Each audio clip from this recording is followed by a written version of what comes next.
आजच्या व्याख्यानाचे अध्यक्ष ॲडव्होकेट राजेंद्र चंद्र मोरे, विवेक व्याख्यान मालेचे आयोजक ॲडव्होकेट शिंदे आणि advocate Donde, advocates for social जस्टिसचे इतर कार्यकर्ते आणि निवृत्त मुख्याध्यापक विठ्ठलराव जाधव आणि बंधू भगिनींनो, पावसाचे दिवस असून सुद्धा आपण मोठ्या संख्येने आज या भाषणासाठी आला आहात. प्रथम मी आपले सर्वांचे आभार मानतो, कारण आजकाल असं आहे की एकूण वाचन संस्कृती आणि व्याख्यानाला जायचं आणि ऐकायचं ही सुद्धा संस्कृती कमी झालेली आहे. आणि हे आज 138वे व्याख्यान आहे. तर इतके दिवस सतत अशी व्याख्यानमाला चालू ठेवणं ही सोपी गोष्ट नाही. आणि म्हणून ह्या विवेक व्याख्यानमालेचे जे आयोजक आहेत त्यांचं प्रथम अभिनंदन केलं पाहिजे. डॉक्टर आंबेडकर यांचे बंधुत्वाविषयीचे विचार यावर बोलताना डॉक्टर आंबेडकरांचे विचार हे निमित्त आहे. त्या निमित्ताने त्याच्या अनुषंगिक अनेक बाबींचा मी परामर्श देणार आहे.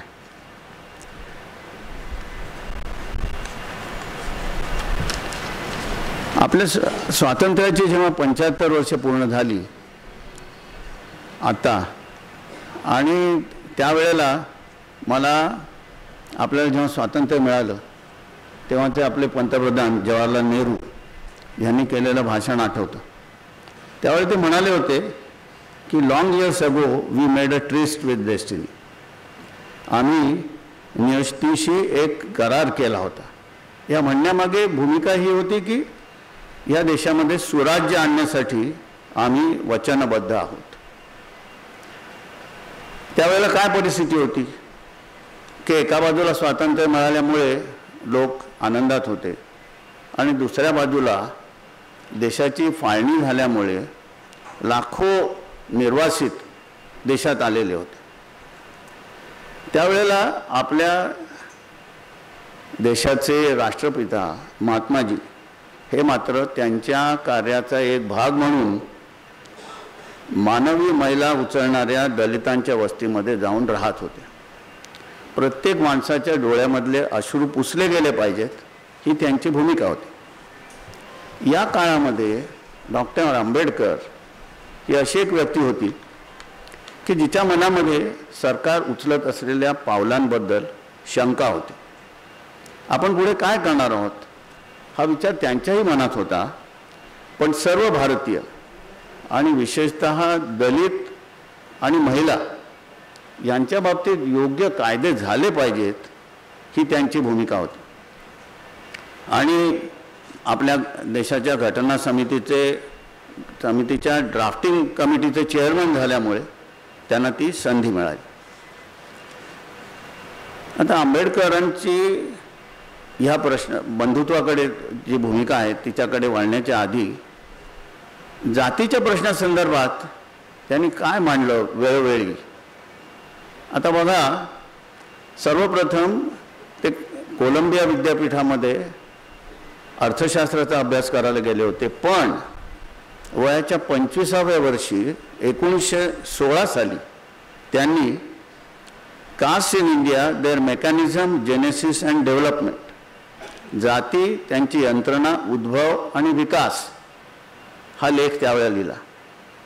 आणि नंतर 1935 साली लाहोरच्या जातपात तोडक मंडळांनी बोलावले असताना तिथं देण्यासाठी जे भाषण त्यांनी बनवलं होतं आणि जे दिलं नाही आणि जे पुढे ॲन्युलेशन ऑफ कास्ट या नावाने प्रसिद्ध झालं, त्यात त्यांनी आपला जातीच्या संदर्भातला विचार हा विशद केला.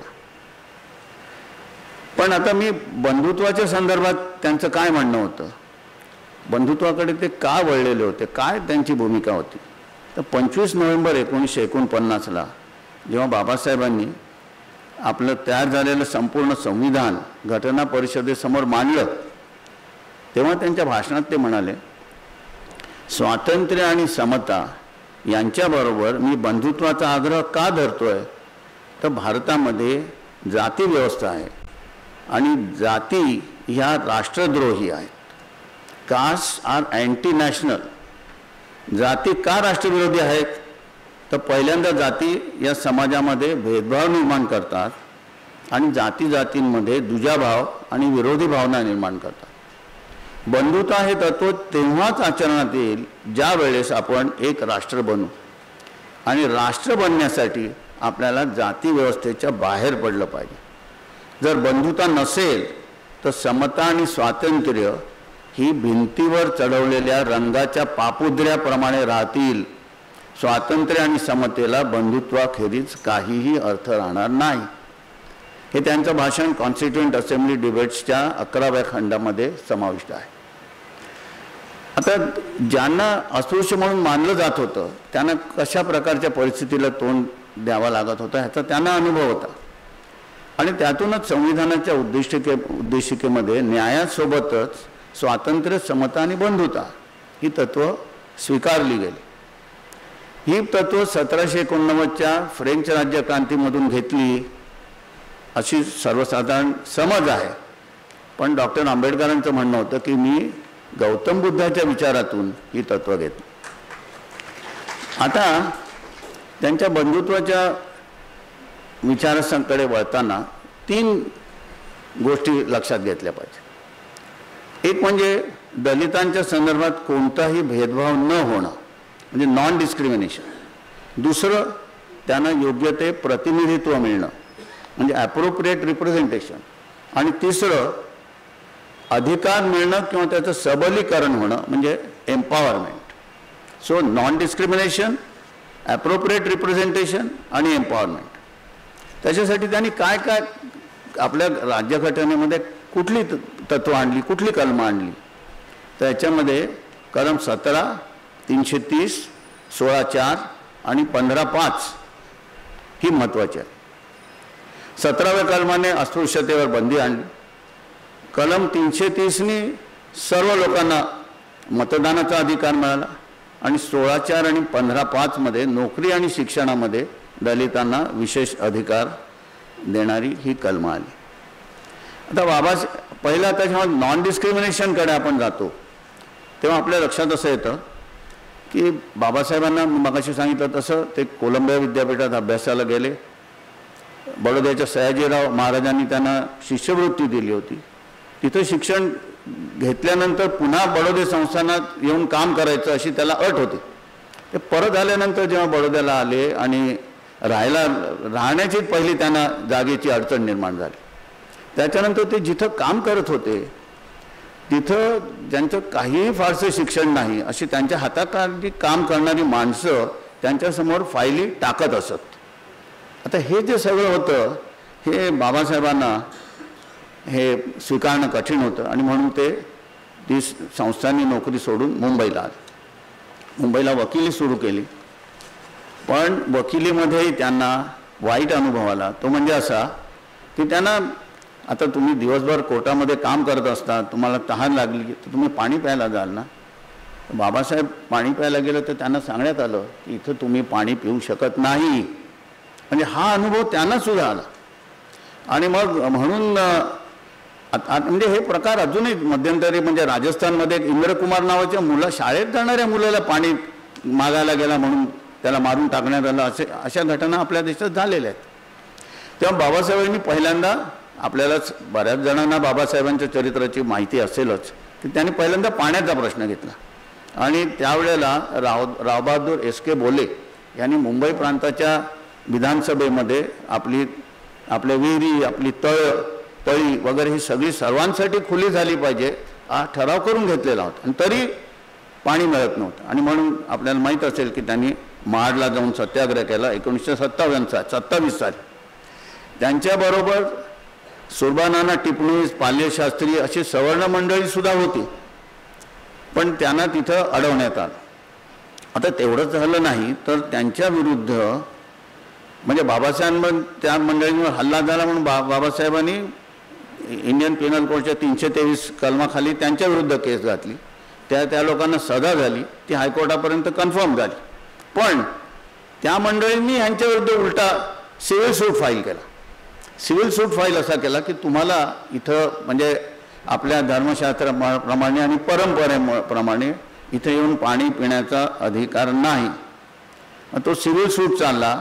त्याच्यात निराळे विटनेसेस एक्झामिन करण्यात आले. त्याच्यामधले एक विटनेस BG खेर होते, जे पुढे मुंबई प्रांताचे मुख्यमंत्री झाले.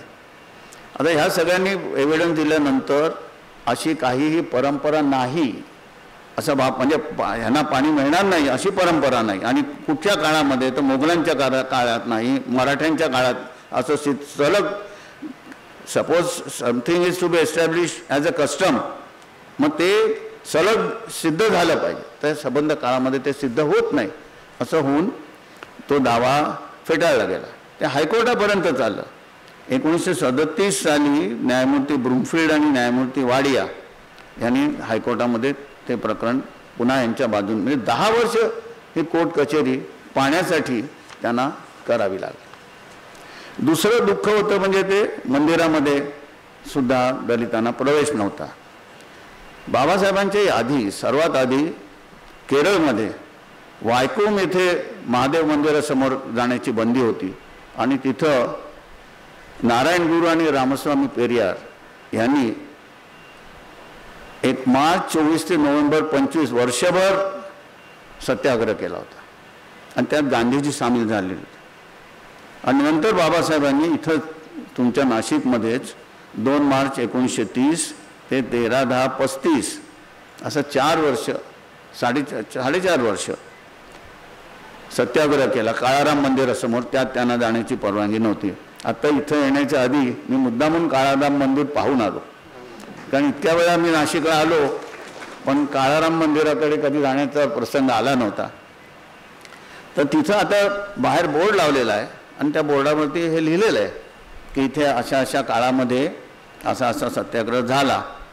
पण त्या सत्याग्रहाला यश मिळालं का नाही हे तिथे लिहिलेलं नाही. पण ते नंतर कायद्यानेच शेवटी सगळी मंदिरं खुली झाली, त्यामुळे तो प्रश्न उरला नाही. आणि आपल्याला माहीत असेल की तसंच पंढरपूरचं मंदिर खुलं करण्यासाठी साने गुरुजींनी सत्याग्रह केला होता 1 जून ते 10 जून 1947 आणि त्याच्यानंतर पंढरपूरचं मंदिर खुलं झालं होतं. आता या निमित्ताने मला म्हणजे आता इथं पुरोगामी सगळी मंडळी आहेत त्यांच्यासमोर एक सूचना करायची आहे आणि ती म्हणजे अशी की ह्या काळाराम मंदिरासमोर डॉक्टर आंबेडकरांचा पुतळा उभारला गेला पाहिजे आणि तसंच पंढरपूरला सुद्धा साने गुरुजींचा पुतळा उभारला गेला पाहिजे. आंबेडकरांचे संबंध देशात भरपूर ठिकाणी पुतळे आहेत, परंतु अशा ठिकाणी असणं हे महत्त्वाचं आहे. तिथे नुसता बोर्ड लावून की तुम्ही इथे इतक्या त्या इतक्या काळामध्ये सत्याग्रह केला हे पुरेसं नाही आहे. आणि तो सुद्धा मला म्हणजे इंटरेस्ट होता म्हणून मी तो जाऊन वाचला, तर त्या अनेक कोणाच्या लक्षात पण येणार नाही की असं काही इथे झालेलं होतं. तर ही एक आवश्यक गोष्ट आहे, तुमच्यासमोर मी हे मांडतो. आता इथे निरंजन टकले बसलेले आहेत, ते अतिशय उत्साही पत्रकार आहेत, तेव्हा त्यांच्यासारख्या मंडळींनी हा विषय घ्यावा. मगाशी मी ज्यांचा BG खेर यांचा उल्लेख केला ते मुंबई प्रांताचे मुख्यमंत्री झाल्यानंतर त्यांनी बॉम्बे हरिजन टेम्पल एंट्री ॲक्ट 1947 हा मुंबई प्रांतात मंजूर करून घेतला आणि त्यामुळे मुंबई प्रांतातली मंदिरं ही सर्वांसाठी खुली झाली. आता त्यावेळेचा जो मुंबई प्रांत होता त्याच्यामध्ये आत्ताचा पश्चिम महाराष्ट्र, कर्नाटकातले 4 जिल्हे, उत्तर कर्नाटकातले आणि गुजरातमधलं कच्छ आणि सौराष्ट्र सोडून बाकीचा गुजरात असा सगळा तो मुंबई प्रांत होता. त्यामुळे हा सगळीकडे हा कायदा झाला. मूळराज वैश्य नावाचे एक सरदार पटेलांचे अनुयायी अहमदाबादला होते. ते दलित समाजातले होते आणि त्यावेळेला स्वामीनारायण पंथाच्या मंदिरांमध्ये दलितांना प्रवेश नव्हता. तेव्हा मूळराज वैश्यांनी जाहीर केलं की मी आता या मंदिरात जाणार, कारण मला हा कायदा आता मला पाठिंबा देतो.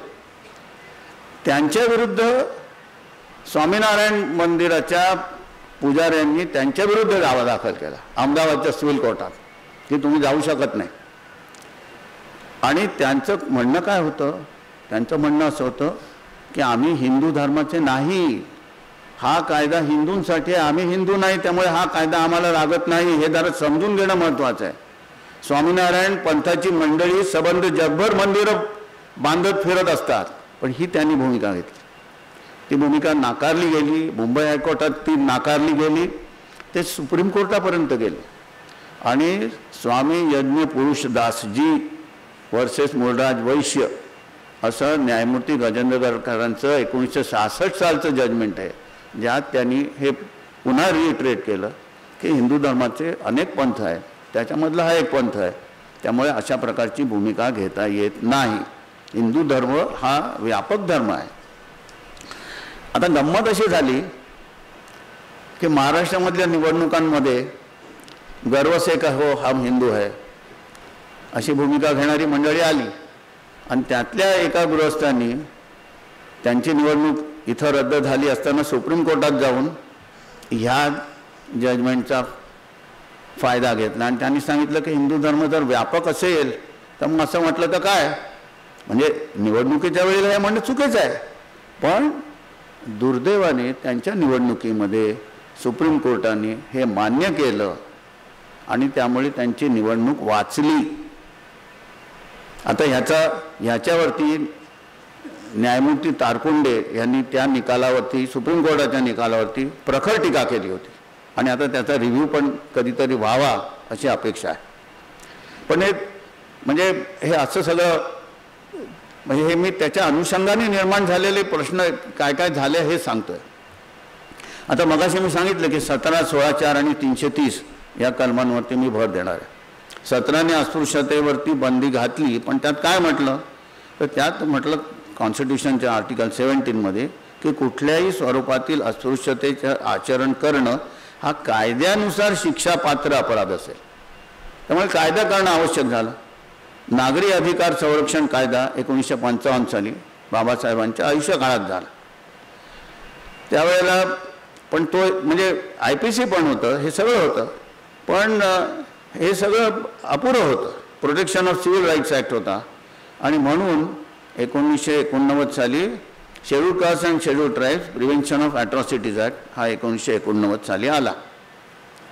आता हा कायदा करताना मुख्य अडचण ही होती की अस्पृश्यतेची व्याख्या काय करायची, तर व्याख्या अशी करणं कठीण होतं. तर म्हणून 15 प्रकारची ॲक्टिव्हिटीज आणि नंतर त्याच्यात अमेंडमेंट होऊन 18 ॲक्टिव्हिटीज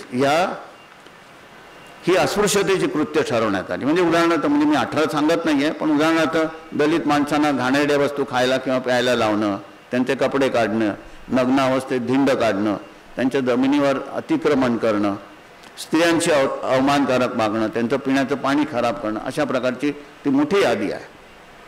आता कलम 18 हा ह्या कायद्याचा महत्त्वाचा भाग आहे.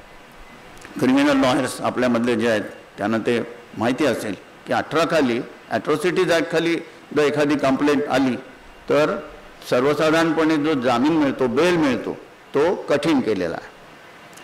पण आता त्याच्या संदर्भात वेगवेगळ्या केसेस येत गेल्या. सुभाषकुमार महाजन वर्सेस महाराष्ट्र सरकार ही यातली एक पहिली केस सुप्रीम कोर्टात गेलेली. त्याच्यात काय झालं होतं, हे डॉक्टर महाजन एका महाविद्यालयामध्ये वरिष्ठ अधिकारी होते, आणि त्या केसमध्ये एका अनुसूचित जातीच्या कर्मचाऱ्याविरुद्ध अकार्यक्षमतेचा शेरा एका दुसऱ्या अधिकाऱ्याने दिला होता. तो शेरा डॉक्टर महाजन यांनी मंजूर केला. अनेक वर्षांनी त्या कर्मचाऱ्याने डॉक्टर महाजन यांच्या विरुद्ध ॲट्रॉसिटीज ॲक्ट खाली केस घातली, आणि ते सुप्रीम कोर्टापर्यंत गेले. सुप्रीम कोर्ट म्हणालं की इथं कलम 18 वापरणं हे चुकीचं आहे, आणि त्यामुळे त्यांना जामीन नाकारला गेला, हे बरोबर नाही. पण त्या निकालामध्ये 2018 सालचा निकाल आहे, त्याच्यामध्ये त्यांनी आणखीन काही कंडिशन्स ले डाऊन केल्या सुप्रीम कोर्टात, की त्याच्यामध्ये त्यांनी म्हटलं की अशा कलमाखाली जर तक्रार आली तर DSPनी पहिल्यांदा ती आम्ही का नोंदवून घेतो त्याची कारणं दिली पाहिजेत, आणि तो खटला जेव्हा न्यायाधीशासमोर येईल त्यांनी ती प्रथम तपासून पाहिली पाहिजे, आणि त्याच्यानंतर बेल द्यायचा किंवा नाही हे ठरवायचं.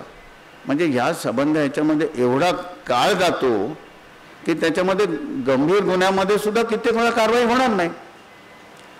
तर म्हणून मग पुन्हा त्याचा रिव्ह्यू मागण्यात आला आणि 2000 साली भारत सरकारविरुद्ध महाराष्ट्र राज्य ह्या खटल्यामध्ये अटी काढून घेतल्या आणि नंतर सरकारने सुद्धा सेक्शन 18A हा त्या ॲक्टमध्ये घालून अशा प्रकारच्या अटी असणार नाहीत हे सांगितलं.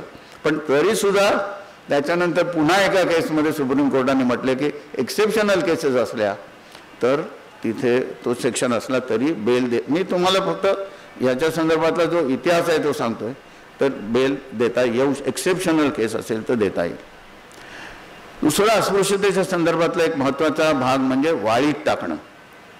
म्हणजे एखाद्या माणसाने काही त्या समाजाला मान्य नाही असं कृत्य केलं तर त्याला वाळीत टाकायचं. आपल्या महाराष्ट्रामध्ये अशी भरपूर प्रकरणं आणि भरपूर जातीच्या मंडळी करत असतात. आता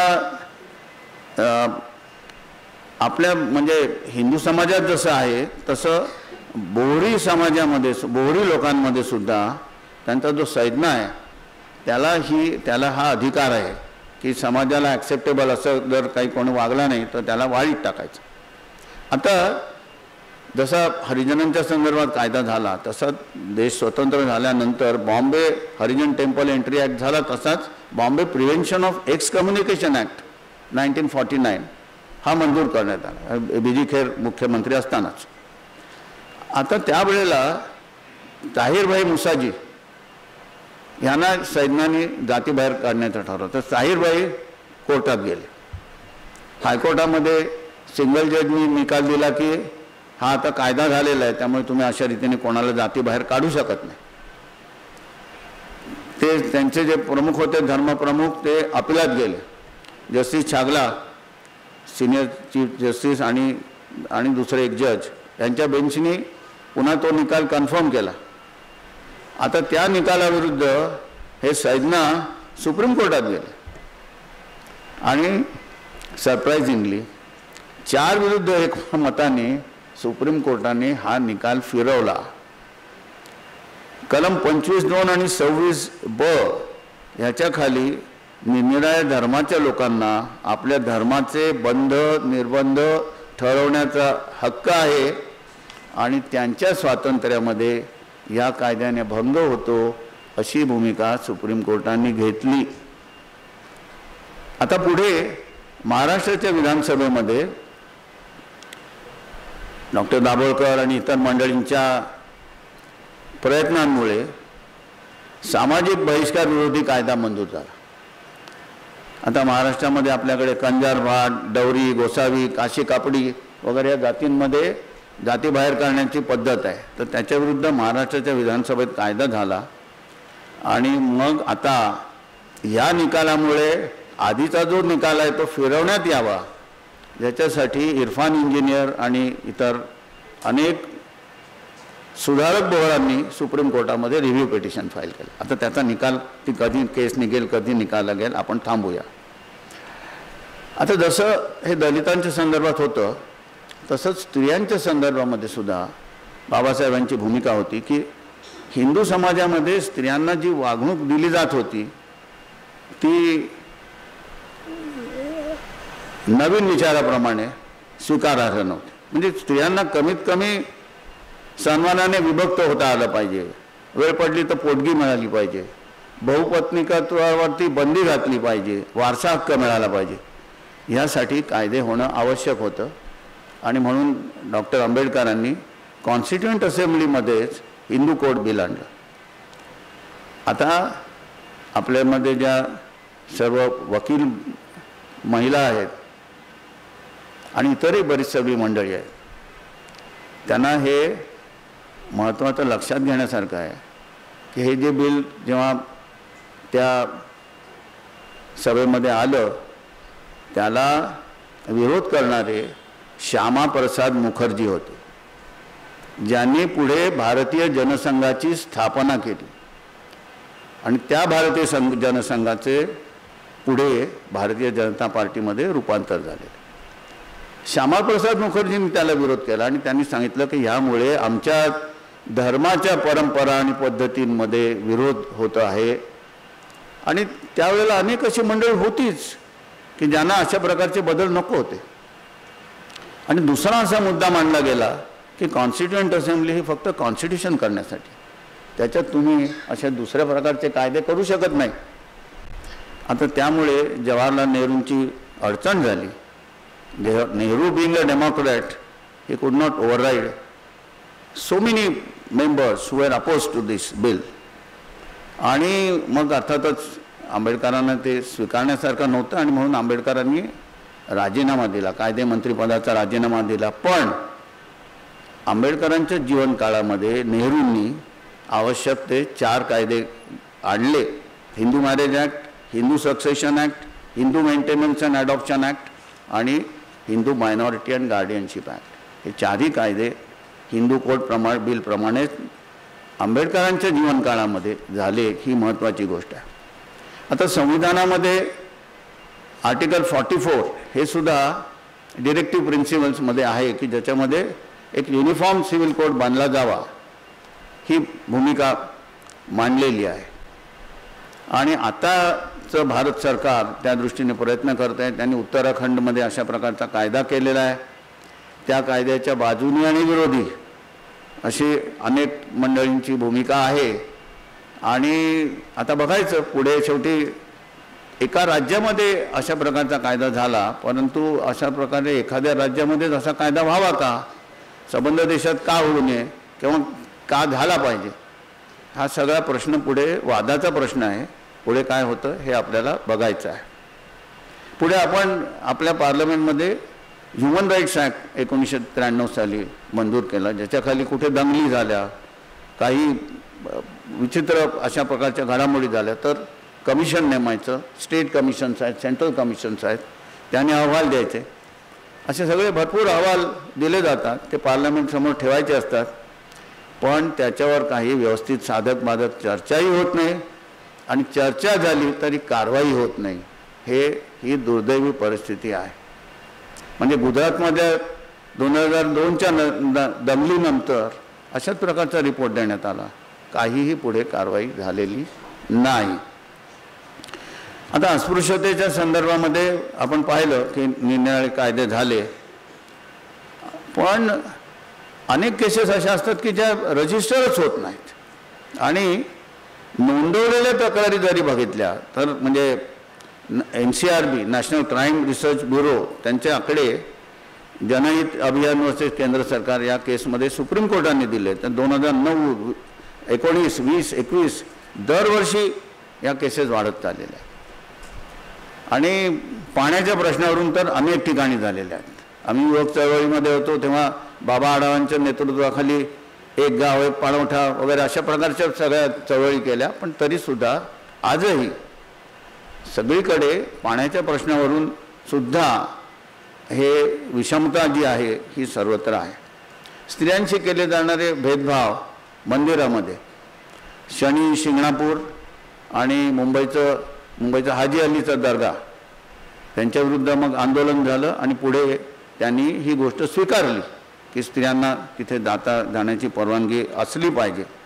शबरीमाला केरळमधलं एक महत्त्वाचं मंदिर, तिथे ज्या वेळेला ज्या स्त्रियांना पाळी असते म्हणजे पाळी आलेल्या तरुण लहान मुलीपासून ती पाळी असेपर्यंत त्या ज्या महिला असतील त्यांना तिथे जाण्याची बंदी, सुप्रीम कोर्टाने त्या संदर्भामध्ये मेजॉरिटी डिसिजन दिला 4 वर्सेस 1 की हे बरोबर नाही, पण आता त्याचा रिव्ह्यू मागण्यात आला आहे आणि तो रिव्ह्यूसुद्धा पेंडिंग आहे।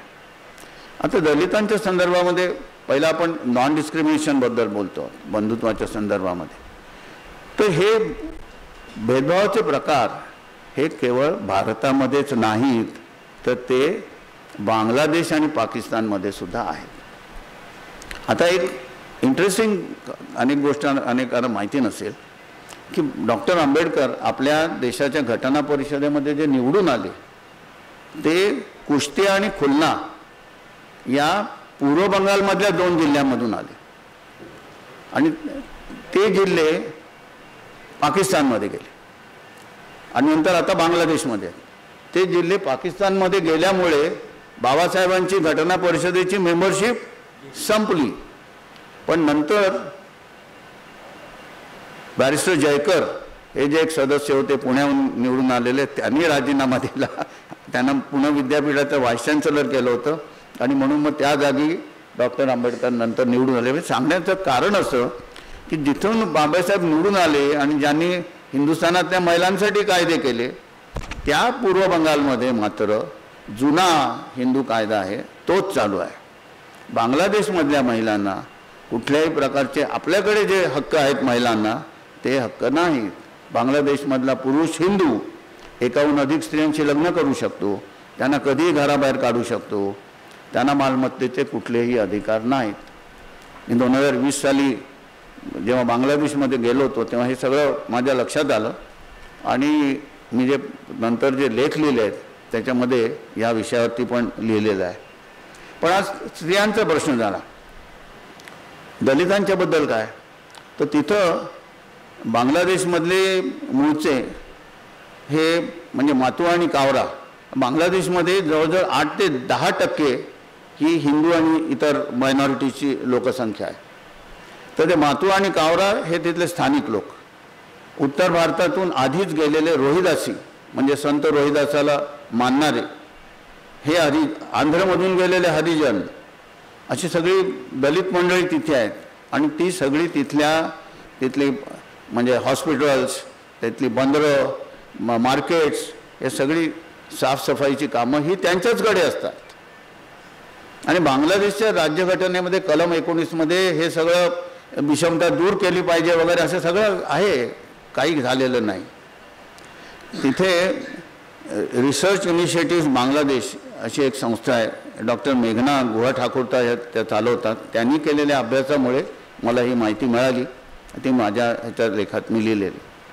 पाकिस्तानमध्ये दलितांची परिस्थिती आणखीन वाईट आहे. मेघवाल हा एक समाज पश्चिम भारतामधला, म्हणजे ते मूळचे गुजरातमधले, आणि ते अखंड भारतामध्ये भारत संबंध एक ब्रिटिश इंडियामध्ये आपला इथला पश्चिम महाराष्ट्र, गुजरात, राजस्थान, सिंध, पंजाब या इथे सफाईची कामं ही सगळी या मेघवाल लोकांची होती. आणि जेव्हा फाळणी झाली तेव्हा इतर सवर्ण हिंदूंप्रमाणे ही मंडळी भारतात यायला निघाली. कराचीसारख्या शहरांमध्ये प्रश्न निर्माण झाला की आता इथं सफाई कोण करणार. आणि 1950 साली नेहरू आणि पाकिस्तानचे तेव्हाचे पंतप्रधान लियाकत अली यांनी करार केला की दोन्ही देशातल्या लोकांनी आपल्या देशातल्या अल्पसंख्याकांना चांगलं वागवलं पाहिजे. आणि त्या करारामागे हे पण एक कारण होतं की तिकडच्या मेघवाल मंडळींनी हिंदुस्थानात येऊ नये. परंतु आज परिस्थिती अशी आहे की सिंधमध्ये ह्याच समाजाची मंडळी काम करतात, पंजाबमध्ये ह्या समाजाची मंडळी ख्रिश्चन झालेली आहेत, पाकिस्तानमध्ये मायनॉरिटीजची संख्या 2% आहे. आणि पाकिस्तानच्या घटनेच्या कलम 20 मध्ये सुद्धा अशा प्रकारची प्रोव्हिजन आहे की अशा प्रकारची विषमता असता कामा नये, सर्वांना आपला धर्म पाळण्याचा हक्क आहे वगैरे वगैरे. पण दलितांच्या बाबतीत आणि विशेषतः दलित स्त्रियांच्या बाबतीमध्ये गैरप्रकार जास्त होत असतात. आणि त्याचं मुख्य कारण म्हणजे त्या स्त्रिया एकतर मुस्लिम नाहीत, दुसरं म्हणजे त्या दलित आहेत, आणि तिसरं म्हणजे त्या स्त्रिया आहेत. इंटरनॅशनल दलित सॉलिडॅरिटी नेटवर्क म्हणून एक संस्था आहे जिने या दलित स्त्रियांच्या परिस्थितीबद्दल अहवाल दिलेला, पाकिस्तानामधल्या दलित स्त्रियांच्या परिस्थितीबद्दल अहवाल दिला आहे. आता प्रश्न असा येतो की जे तथाकथित सवर्ण जे हिंदू आहेत किंवा हे मुसलमान सुद्धा जे हिंदूंमधूनच कन्वर्ट होऊन गेलेले आहेत बहुतेक सगळे, हे अशा रीतीने दलित समाजाशी का वागतात. बाबासाहेबांनी हिंदू कायद्याचं पुस्तक मनुस्मृती 1927 साली जाळलं. त्याच्यात भेदभावाचे कलम आहेत. उदाहरणार्थ मनुस्मृतीच्या पहिल्या भागाच्या 19व्या श्लोकात लिहिलेलं आहे की देवाने शूद्र मंडळींना इतरांची सेवा करण्यासाठीच निर्माण केलेलं आहे. दुसऱ्या भागातील 31व्या श्लोकात लिहिलं आहे ब्राह्मणाचं नाव तो किती शुद्ध आहे हे दाखवणारं असलं पाहिजे. क्षत्रियाचं नाव तो किती शूर आहे हे दाखवणारं असलं पाहिजे. वैश्याचं नाव त्याच्याकडे किती संपत्ती आहे हे दाखवणारं असलं पाहिजे. आणि शूद्राचं नाव तो किती क्षुद्र आहे हे दाखवणारं असलं पाहिजे. 12व्या भागाच्या 4थ्या श्लोकात लिहिलं आहे की जर एखाद्या शूद्राने वेदाचं पठण ऐकलं तर त्याच्या कानामध्ये गरम तेल टाका. तो जर वेदातील श्लोक म्हणायला लागला तर त्याची जीभ कापा. आणि जर तो वेदामध्ये पारंगत झाला तर त्याच्या शरीराचे तुकडे तुकडे करा. असे अनेक श्लोक आहेत आणि ज्याच्यामुळे बाबासाहेबांनी मनुस्मृती जाळली. आता जातीच्या या महत्त्वामुळे आंतरजातीय विवाहांना विरोध होतो. मद्रास हायकोर्टामध्ये अशा प्रकारची एक केस आली होती की एका दलित मुलानं मधल्या जातीच्या मुलीशी लग्न केलं. आता हे फक्त वरच्या जातीचं नाही, मधल्या जातीच्या संदर्भामध्ये सुद्धा हे प्रश्न निर्माण झाले. त्या दोघांनी हायकोर्टामध्ये जाऊन संरक्षण मागितलं. हायकोर्टाने त्यांना संरक्षण दिलं जाईल अशा प्रकारची ऑर्डर दिली. त्यांनी लग्न केलेलं होतं, पण तिथून हायकोर्टातून घरी जाताना काही अंतरावरती दुसऱ्या दिवशी रेल्वे लाईनवरती त्या मुलाचं प्रेत आढळलं. सुप्रीम कोर्टात आलेली एक केस सांगतो. हरियाणामधल्या एका दलित मुलाने सवर्ण मुलीशी लग्न केलं होतं. ते दोघेही आपल्या घरातून पळून जाऊन चंदीगडला राहत होते. त्या मुलाच्या विरुद्ध त्या मुलीच्या आईवडिलांनी केस दाखल केली की त्यांनी जबरदस्तीने आमच्या मुलीला पळवून नेलं आहे. नंतर त्या मुलीच्या आईवडिलांनी त्या दोघांना सांगितलं की काही घाबरू नका, आम्ही तुमच्या लग्नाला आता विरोध करत नाही, आम्ही तुमच्या विरुद्ध घातलेली केस काढून देतो, कोर्टामध्ये हजर व्हा. ते दोघं हजर झाले. आईवडिलांनी कोर्टात सांगितलं की आम्हाला ह्या मुलाविरुद्ध आता काही केस चालवायची नाही, आम्ही मागे घेतो. मग ती दोघंही मुलं म्हणाली की ठीक आहे, केस मागे घेतली, चला चांगलं झालं, आता आम्ही परत चंदीगडला जातो. बसमधून ते चंदीगडला चालले होते. वाटेमध्ये बस थांबून दोघांनाही ठार मारण्यात आलं. आपण आपल्यापैकी बऱ्याच जणांनी सैराट सिनेमा पाहिला असेल, त्याच्याहीमध्ये अशाच प्रकारची संबंध कथा सांगितलेली आहे. मग माझ्या मनात एक प्रश्न येतो की या गोष्टीचं समर्थन अशा प्रकारे का केलं जातं. आपल्याला माहिती आहे भगवद्गीतेमध्ये अर्जुन श्रीकृष्णाकडे जातो आणि सांगतो की माझ्या शरीराचा अगदी थरकाप होतोय, सीदंती मम गात्राणी, हे गीतेमधलंच आहे. माझी भावंड पलीकडे उभी आहेत आणि त्यांच्याशी लढाई करायची आहे, त्यांना मी मारायचं हे कशासाठी, काय मिळणार आहे मला. ह्या युद्धामध्ये मी माझ्या भावंडांना मारणार आणि जर ही लढाई झाली तर लढाईच्या शेवटी काय होईल, तर लढाईने एक प्रकारचा न्यूनगंड निर्माण होईल. आणि पुढं हे गीतेत लिहिलेलं आहे, स्त्रिया ह्या आपापल्या वर्णाच्या पलीकडे जाऊन लग्न करतील आणि वर्णसंकर होईल. आणि असे वर्णसंकर झाले तर कुटुंबाच्या ज्या परंपरा पद्धती आहेत त्या सगळ्या नष्ट होतील. आणि हे करणारा जो माणूस आहे तो शेवटी नरकात जाईल. तेव्हा श्रीकृष्णा तू मला मार्गदर्शन कर. आणि हे अर्जुनाने सांगितल्यानंतर श्रीकृष्णाने गीता सांगितलेली आहे. हे आपल्याला लक्षात घेतलं पाहिजे की कसे ह्याच्या मागचे धागे आहेत. आंबेडकरांची भूमिका ही शास्त्रशुद्ध होती, म्हणजे शेवटी ही वर्णाश्रम व्यवस्था ही गैर आहे ही भूमिका होती. गांधीजींची तशी भूमिका नव्हती. पण गांधीजींच्या मनात दलितांच्या बद्दल प्रचंड करुणा होती आणि ही विषमता गेली पाहिजे ही गांधीजींची भूमिका होती. त्यांच्या आश्रमामध्ये सर्व प्रकारची कामं म्हणजे साफसफाई, संडास साफ करणं हे ते सगळ्यांना करायला लावत, ते स्वतः करत. कस्तुरबांना त्यांनी सांगितलं, कस्तुरबा म्हणाले मी करणार नाही, ते म्हणाले तुला करायला पाहिजे. तुम्ही गांधीजींचा जर फोटो पाहिला असलात तर गांधीजी जो पंचा नेसत असत तो नेहमी गुडघ्याच्या वरती असायचा आणि याचं कारण दक्षिण भारतामध्ये दलितांना गुडघ्याच्या खाली वस्त्र वापरण्याचा अधिकार नव्हता, ते गांधीजींनी स्वीकारलेलं होतं. तसंच मंदिर प्रवासाच्या बाबतीत सुद्धा मदुराईला गांधीजी अनेक वेळा गेले. मीनाक्षी मंदिर तिथलं प्रसिद्ध आहे. गांधीजी कधीही त्या मंदिरात गेले नाहीत, कारण तिथं दलितांना प्रवेश नव्हता. जगन्नाथपुरीला गांधीजी आणि कस्तुरबा गेले, तेव्हा कस्तुरबांना जगन्नाथाचं दर्शन घ्यायला जायचं होतं. गांधीजी म्हणाले तू जाऊ नकोस, कारण तिथं सर्व लोकांना प्रवेश नाही. आंतरजातीय विवाहांना गांधीजींचं समर्थन होतं, आणि असा जर विवाह असेल तर त्याला मी पाठिंबा देईल, अदरवाईज त्या विवाहाला मी पाठिंबा देणार नाही. गांधीजींचे सेक्रेटरी महादेवभाई देसाई यांचा मुलगा नारायणभाई देसाई यांनी ओडिसामधले मोठे नेते नभकृष्ण चौधरी यांच्या मुलीशी लग्न केलं, आणि ते गांधीजींकडे आशीर्वाद मागायला गेले. गांधीजी म्हणाले मी आशीर्वाद देणार नाही, कारण तुम्ही दोघंही एकाच जातीचे ब्राह्मण आहात.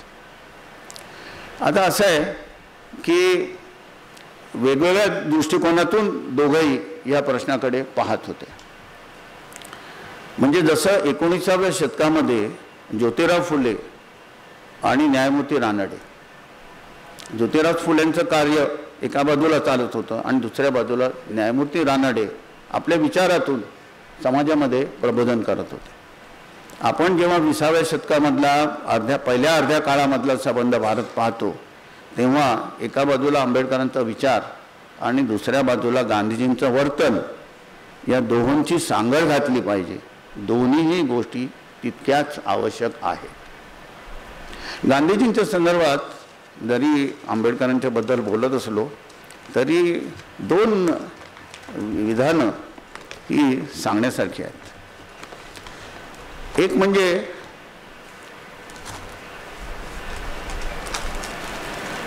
...1922 साली हा एकूण फक्त दलितच नाही तर एकूण देशातल्या गरिबांच्या बद्दल गांधीजींनी काय म्हटलेलं होतं. 1922 साली त्यांच्या विरुद्ध एक खटला झालेला. त्या खटल्यामध्ये ते म्हणतात की little do the town dwellers know how the semi-starved masses of India are slowly sinking to lifelessness. Little do they know that their miserable comfort, there means city dwellers' comfort, represents the brokerage they get for the work they do for the foreign exploiter. The profit and the brokerage are sucked from the masses.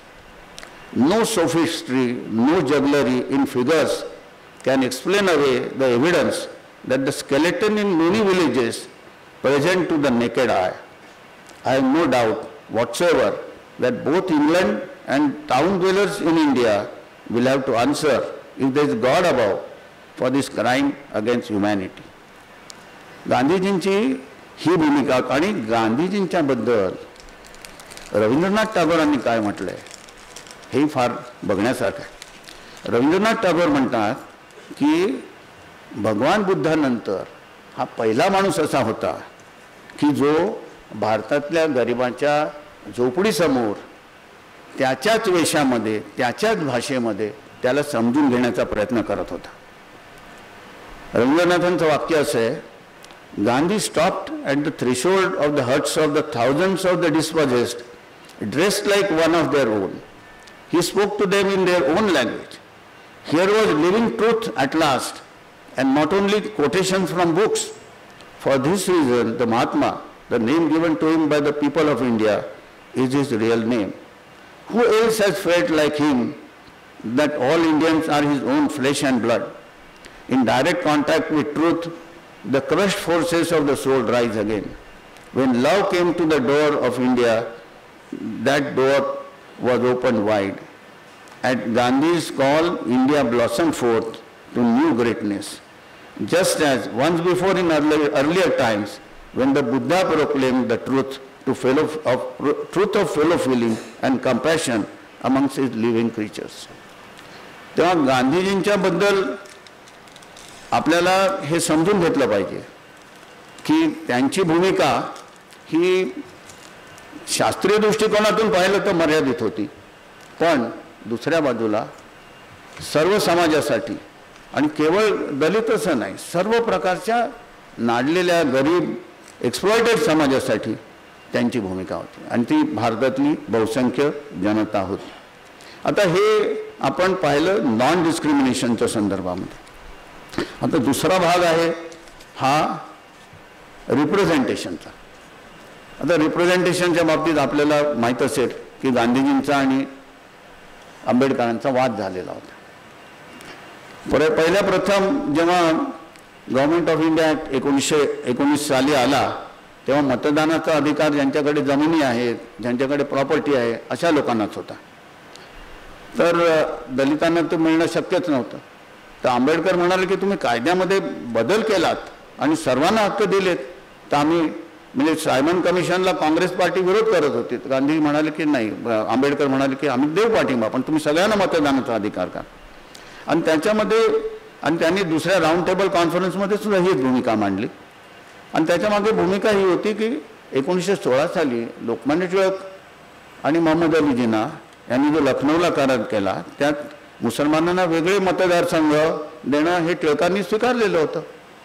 मग आंबेडकर म्हणाले की मग आम्हाला का नाही, जर तुम्ही मुसलमानांना देऊ शकता तर आम्हाला का नाही. आणि मग तेव्हाचे नंतरचे पंतप्रधान रॅम्सी मॅकडॉनल्ड इंग्लंडचे, त्यांनी आंबेडकरांची भूमिका स्वीकारली आणि म्हणाले वेगळे मतदारसंघ देऊ.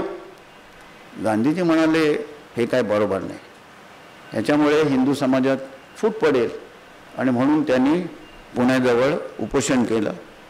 त्या उपोषणाला आंबेडकरांनी बराच काळ विरोध केला. ते म्हणाले ही भूमिका मला तुमची मान्य नाही. पण गांधी हे स्वातंत्र्य लढ्याचे नेते होते, त्यांना सर्व समाजात मोठा पाठिंबा होता हे लक्षात घेऊन आंबेडकरांनी गांधीजींची भूमिका स्वीकारली आणि मग एकत्र मतदारसंघ स्वीकारण्यात आले. 14 सप्टेंबर 1932ला गांधी आणि आंबेडकरांच्यात करार झाला. त्यात एकत्र मतदारसंघ बनवण्यात आले आणि ज्यामुळे मतदारसंघ काही मतदारसंघामध्ये दलित उमेदवार असतील, शेड्यूल ट्राईबचे उमेदवार असतील, पण मतदार सगळे असतील. आंबेडकरांची भूमिका अशी होती की संपूर्णपणे फक्त दलितांना मतं देऊ द्या आणि दलित उमेदवार ठेवा. ते गांधीजींनी स्वीकारलं नाही आणि त्यामुळे आज आपल्या घटनेमध्ये जी आजची परिस्थिती आहे ती एखादा जो निवडून आलेला उमेदवार असतो तो शेड्यूल कास्टचा असेल, शेड्यूल ट्राईबचा असेल, ओपन कॅटेगरीचा असेल, तो त्या सगळ्या मतदारसंघाचं प्रतिनिधित्व करतो. अशी आज प्रतिनिधी आपण परिस्थिती स्वीकारलेली आहे.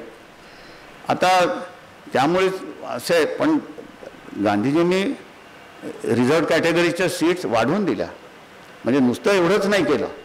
आणि त्यामुळे आज आपल्या लोकसभेमध्ये शेड्यूल कास्टसाठी 84 आणि आदिवासींसाठी 47 जागा आहेत. आता या सगळ्याचा फटका आंबेडकरांना नाही बसला, तेही निवडणुकीत हरले आणि त्याच्यानंतर म्हणाले की ही व्यवस्था काही बरोबर नाही. पण जी झाली ती झाली, तीच व्यवस्था आज आपल्या देशात आहे.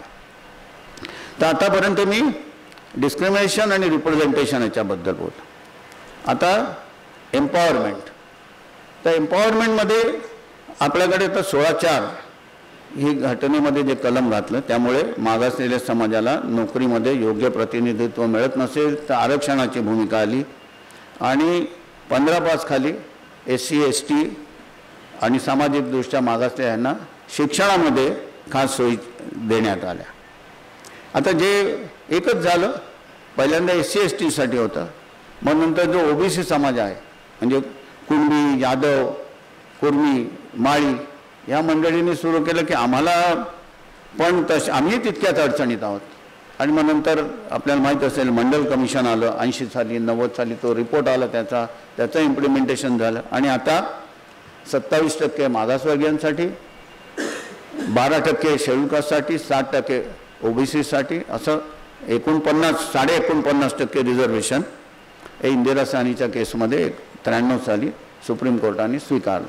पण 9व्या परिशिष्टामध्ये जर एखादा कायदा घातला तर तो त्याच्या पलीकडे जाऊ शकतो आणि तामिळनाडूमध्ये ते झालेलं आहे. 69% जागा त्यांनी वेगवेगळ्या कॅटेगरीजसाठी दिलेल्या आहेत.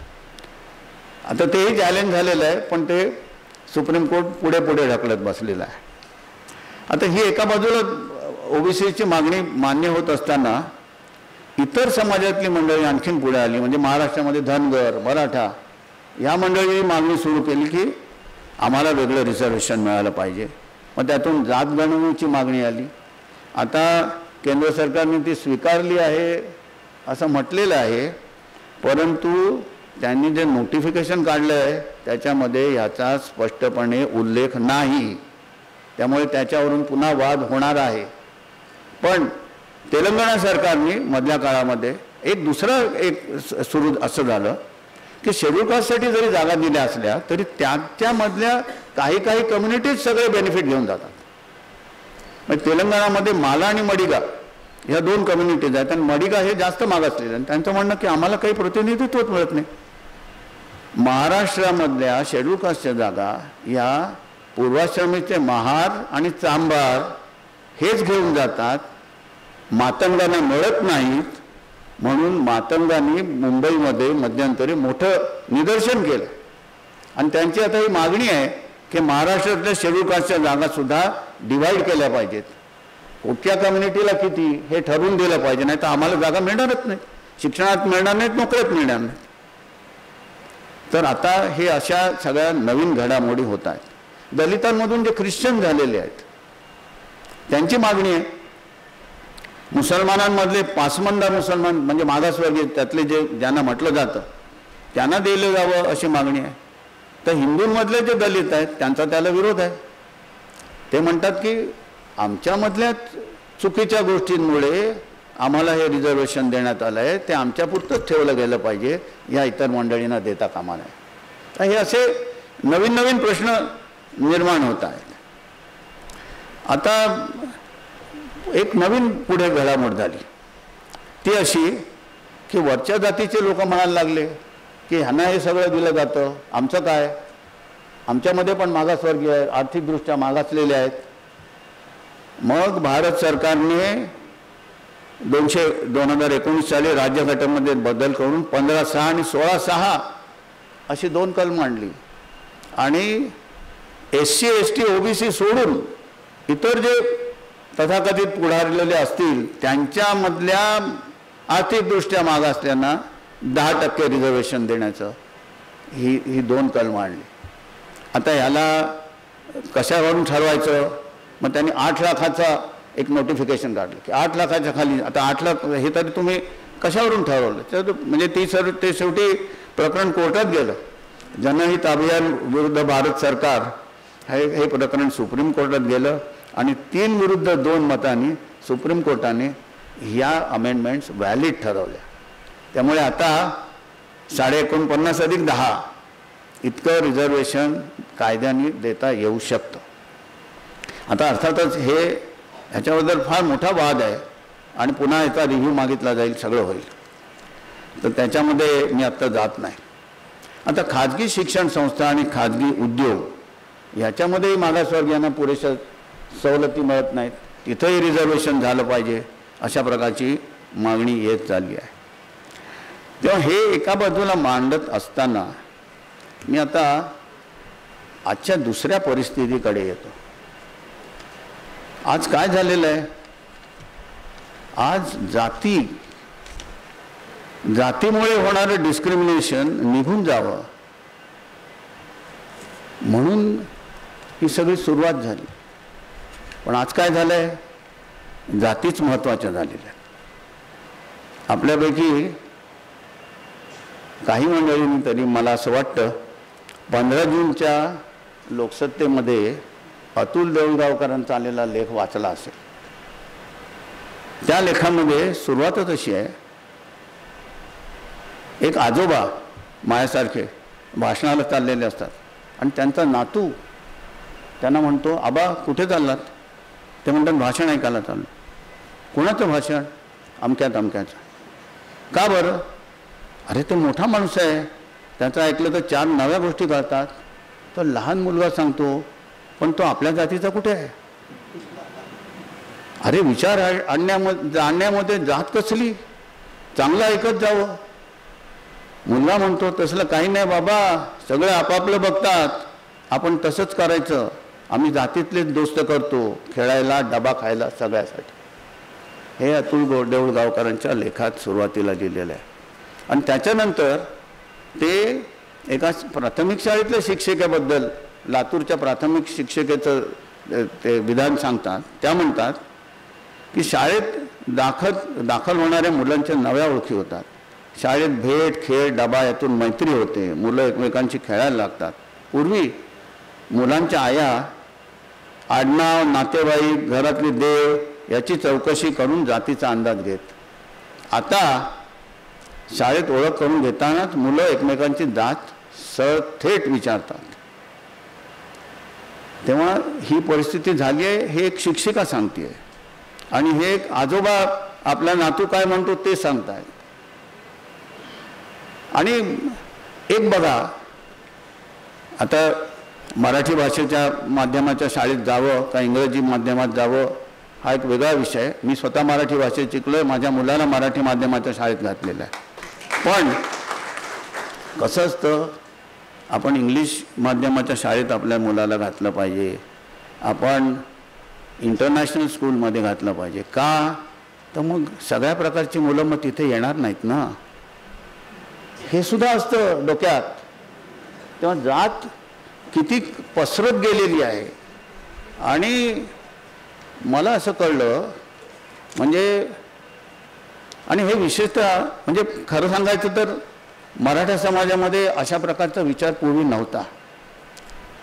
जुलै 2016 साली जी कोपर्डीची केस झाली त्याच्यानंतर त्या समाजामध्ये हे जास्त वाढलं की मग या शेड्यूल कास्ट आणि शेड्यूल ट्राईब्सना बेनिफिट मिळतो तर मग आम्हाला का नाही. आणि मग त्याच्यातून एक मराठा लाख मराठा हे सुरू झालं. ओबीसींचं एक वेगळं आंदोलन सुरू झालं. छावा वगैरे संघटना निर्माण झाल्या. आणि माझ्या एका मित्रांनी सांगितलं की औरंगाबादला ब्राह्मणांनी पेशवा म्हणून पण एक संघटना काढलेली.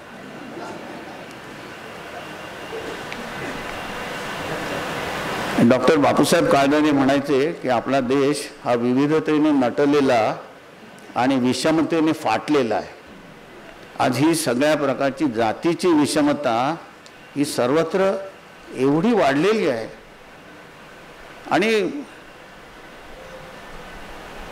आपण दाभोळकर आणि पानसरेंच्या विवेकवादाच्या निमित्ताने इथे जमलेलो आहोत.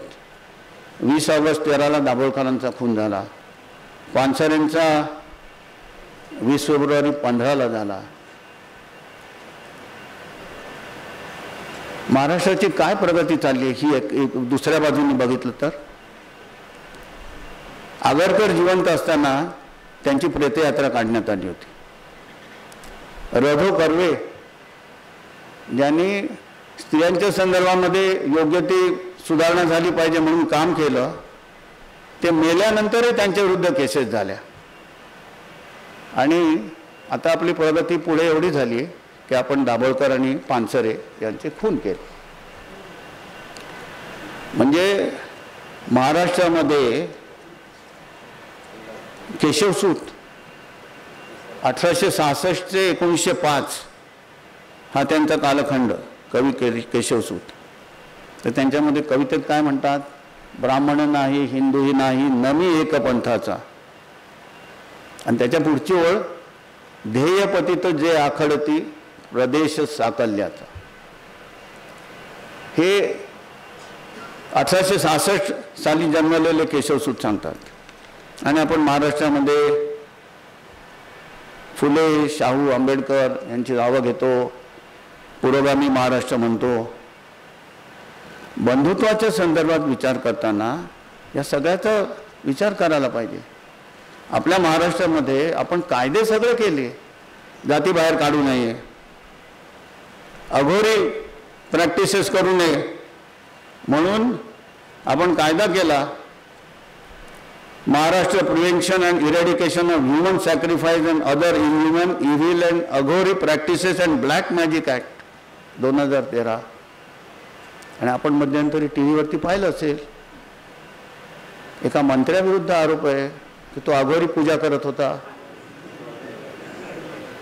म्हणजे कुठे चालला, कसला पुरोगामी महाराष्ट्र वगैरे सगळं खोटं आहे. आपण कुठल्याही दुसऱ्या प्रांतातल्या लोकांवरती टीका करण्याचा आपल्याला अधिकार नाही. आपण जेव्हा म्हणजे मी आंबेडकरांच्या बंधुत्वाचा एक धागा पकडलेला आहे. आंबेडकरांचं मी तुम्हाला कोटेशन सांगितलं की जाती या कशा राष्ट्रद्रोही आहेत आणि त्यामुळे जातीतून बाहेर पडण्यासाठी म्हणून मग जे मागासवर्गीय आहेत त्यांच्यासाठी काहीतरी सुधारणा करायला पाहिजे अशी भूमिका आली. मग त्याच्यानंतर आता वरिष्ठ जातीचे लोकही म्हणायला लागले की आम्हालाही रिझर्वेशन पाहिजे म्हणून ते वेगळं 10% आलं. आता तेवढ्यावर थांबत नाही तर आता आपण आणखीन संपूर्णपणे असे वेगळ्या वेगळ्या कप्प्यात जायला लागले.